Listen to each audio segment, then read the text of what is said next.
Hello again, welcome to Allison's Top 5 Need to Knows from Meaning of the Arts Week 3 session.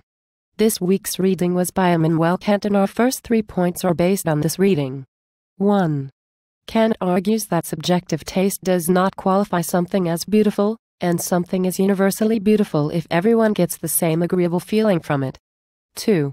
Taste is the capacity to perceive pure beauty apart from personal interest, and pure beauty makes something universally beautiful.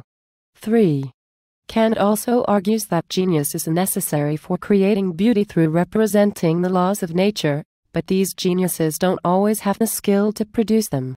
The next 2 need to knows deal with this week's art object exit through the gift shop. 4. Kant would say MBW's artwork is adaptations while Banksy's artwork has no preconceived notion to judge its beauty on. And finally 5. Relating this week's discussion back to last week's talk about Plato, Mr. Brainwash's artwork may be considered imitativeness.